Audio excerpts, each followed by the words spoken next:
Esto es Camino a tu Esencia, el podcast. Bienvenidos y bienvenidas. Hoy vamos a hablar de algo que nos atraviesa a todos, lo sepamos o no, las creencias. Esas que no elegimos, que se instalaron en nosotros, que aprendimos de nuestra familia, de nuestra historia, de lo que vivimos, de lo que escuchamos una y otra vez. Y sin darnos cuenta, pueden terminar dirigiendo nuestra vida. En el episodio anterior les conté que hoy quería hablarles puntualmente de las creencias sobre el dinero en mi familia. Y para hacerlo quería contarles una parte de mi historia, porque cuando hablamos de creencias no estamos hablando de algo que pensamos, muchas veces son cosas que sentimos, que repetimos y aprendimos tan profundamente que terminamos llevándolas a nuestro cuerpo, en nuestras decisiones y en nuestra manera de vivir. Nací con el uréter izquierdo cerrado, creo que eso ya te lo conté. Desde muy pequeña empecé a orinar sangre y a tener dolores lumbares muy fuertes. Después de tantas idas y vueltas a los médicos y estudios, finalmente encontraron un diagnóstico. Y a los 9 años me operaron para abrir ese conducto que estaba obstruido. Y después de muchos años después, cuando empecé este camino de conciencia, pude mirar mi historia desde otro lugar, sabiendo que el cuerpo y la mente no están separados. Algo de todo esto empezó a resonar en mí y empecé a hacerme preguntas. ¿Qué había detrás de esa historia? ¿Qué estaba viviendo mi familia en ese momento? ¿Qué creencias, qué mandatos, qué historias se estaban transmitiendo sin que nadie las cuestionara? Y ahí empecé a mirar algo que durante mucho tiempo había estado frente a mí, pero que yo todavía no podía ver: la historia familiar, del dinero, la carencia y la manera en que aprendimos a relacionarnos con él. Porque cuando empecé a mirar hacia atrás, descubrí que en mi familia había muchas historias de pérdidas. Por ejemplo, mi bisabuela materna murió en el parto de mi abuela y al poco tiempo murió mi bisabuelo. Mi abuela quedó huérfana siendo muy pequeña, una bebé, sin haber podido realmente conocer a sus padres y fue criada por unos tíos. Y acá hay algo de la mirada sistémica que a mí me hizo mucho sentido cuando empecé a mirar su historia. Cuando un niño o una niña pierde a sus padres en su primera infancia o por distintas circunstancias, no puede crecer junto a ellos, el vínculo de amor no necesariamente desaparece.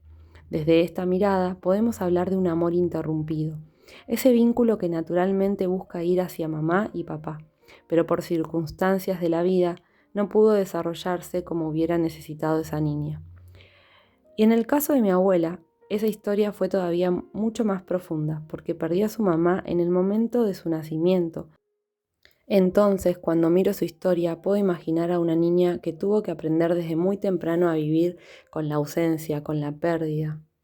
Esto no lo digo para explicar toda su vida desde una sola mirada, lo digo porque cuando empecé a conocer estas herramientas, pude observar su historia desde un lugar diferente. Pude preguntarme qué huellas pueden dejar estas experiencias y sobre todo qué cosas pudieron haber llegado hasta mí sin que nadie me las contara. Porque quizás no heredamos solamente historias, también heredamos maneras de sobrevivir. Y cuando miro la historia de las mujeres de mi familia veo algo que se repite.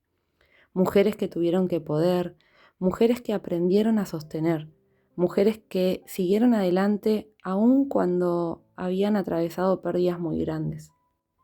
Mi abuela tuvo que aprender a salir adelante sin sus padres. Mi mamá también tuvo que aprender a sostener una familia después de separarse de mi papá. Y quizás, sin que nadie lo dijera conscientemente, ahí se estaba construyendo una idea. Las mujeres pueden solas. Hay que ser fuertes. Hay que poder con todo. No hay tiempo para detenerse. Y quizás esa fortaleza que en algún momento fue necesaria para sobrevivir, también pudo convertirse en una forma de vivir. Que cuando una estrategia nos ayuda a atravesar una situación difícil, nuestro cuerpo aprende, esto funciona y después podemos seguir utilizándola, incluso cuando ya no estamos en aquella situación. Entonces quizás puedo aprender a no pedir ayuda, a querer controlar todo, a sentir que yo me puedo ocupar de todo. Y si yo no lo hago, nadie lo va a hacer. A creer que tengo que poder sola. Y esto me hizo pensar mucho en mi propia vida. Porque yo también fui una mujer que durante mucho tiempo creyó que tenía que poder. Y cuando empecé a emprender, cuando empecé a construir algo propio, apareció una pregunta que quizás estaba mucho más relacionada con mi historia familiar de lo que yo imaginaba. ¿Puedo recibir sin tener que luchar? ¿Puedo tener sin tener que sacrificarme? ¿Puedo estar bien económicamente sin sentir culpa? Y ahí apareció el dinero, porque si miro atrás mi historia familiar, el dinero también estuvo atravesado por pérdidas, por carencia y por esfuerzo. Mis padres discutían por el dinero todo el tiempo. Hubo pérdidas de territorios y propiedades, hubo momentos de carencia. Mi abuela, que ya venía de una historia de pérdidas y de tener que salir adelante sola, también vivió una vida de mucho esfuerzo. Mi papá nunca tuvo estabilidad económica laboral sostenida, y quien sostuvo económicamente la casa fue mi mamá. Entonces, quizás sin darme cuenta, yo también fui aprendiendo determinadas ideas sobre el dinero, que para tener había que trabajar mucho, que para tener había que sacrificarse, esforzarse, y ahí se estaba instalando una creencia, que no era tan sencillo simplemente recibir. Y esas ideas no fueron dichas como una enseñanza, pero estaban ahí, en las conversaciones, en las preocupaciones, en la manera de vivir. Y ahí aprendí algo, una creencia, no se transmite con palabras. A veces se transmite con una forma de vivir, con lo que vemos, con lo que sentimos, con lo que nuestros padres hicieron para sobrevivir. Y cuando somos chicos no tenemos la capacidad de cuestionar todo eso. Simplemente observamos y aprendemos. Aprendemos qué es seguro, qué es peligroso, qué está bien, qué está mal, qué tenemos que hacer para pertenecer. Y muchas veces también aprendemos que tenemos que hacer para sentirnos queridos, para sentirnos vistos. Por eso, cuando hablamos de creencias, no se trata solamente de cambiar una frase de nuestra cabeza. Se trata de empezar a observar, a ser el gran observador de tu vida. ¿Qué hay detrás de esa frase? Porque quizás yo digo, tengo que trabajar muchísimo para ganar dinero. Esa es la creencia. Pero debajo de esa creencia más profunda hay, si no me esfuerzo, no merezco. O quizás digo, tengo que guardar todo. Pero detrás de esa creencia, debajo puede haber, si suelto, puedo perderlo todo. O quizás digo, yo puedo sola, y debajo puede haber, si dependo de alguien, puedo quedarme sola. Y ahí es donde empieza algo muy poderoso, la posibilidad de mirar nuestras creencias con amor, sin juzgarlas, porque esas creencias no aparecieron para hacernos daño. En algún momento tuvieron un sentido. Quizás ayudaron a alguien a sobrevivir. Quizás fueron la mejor respuesta posible frente a una determinada realidad. Pero la pregunta es, ¿esa misma respuesta todavía me sirve? Y ahí empieza la verdadera desprogramación. No cuando digo esto está mal, sino cuando puedo decir ahora lo veo, ahora puedo reconocer de dónde viene y ahora puedo elegir si quiero seguir viviendo desde ahí.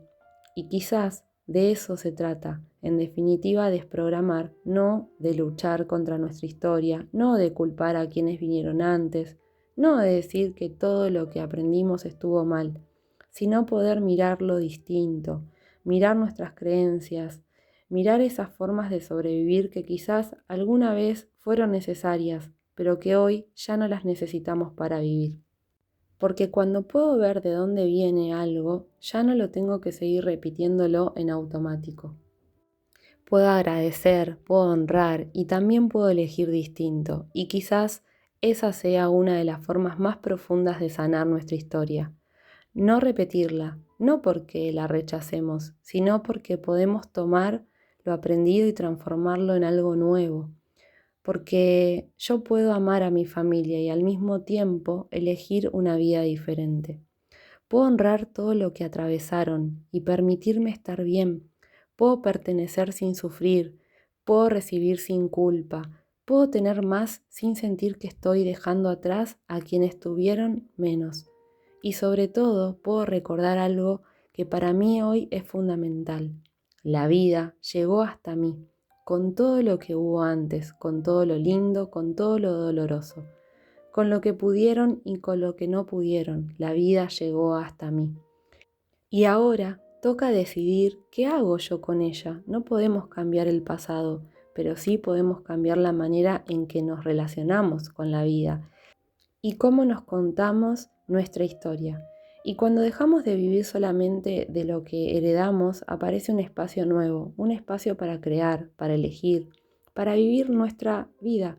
Y de eso quiero hablarles el próximo episodio. Vamos a hablar de integrar raíces, de qué pasa cuando podemos mirar nuestra historia familiar más allá del dolor, más allá de lo que faltó, más allá de las heridas que tuvimos con mamá o papá, porque quizás hay algo que también necesitamos aprender a mirar, que la vida llegó a nosotros a través de ellos, y quizás honrar nuestras raíces no significa decir que todo estuvo bien, significa poder reconocer la historia tal como fue, y aún así tomar la vida, recibirla y seguir nuestro propio camino. Así que te dejo una pregunta para que te acompañe durante estos días. ¿Puedo mirar mi historia sin quedarme atrapada en ella? Pensalo, sentilo, observá. ¿Qué aparece en vos? Porque quizás el próximo paso no sea desprogramar más, quizás el próximo paso sea integrar. Gracias por estar acá. Gracias por caminar conmigo este camino hacia nuestra esencia. Esto es Camino a tu Esencia y nos encontramos en el próximo episodio. Esto fue desprogramar para crear, porque cuando dejamos de repetir automáticamente, empezamos a crear conscientemente. Nos escuchamos pronto.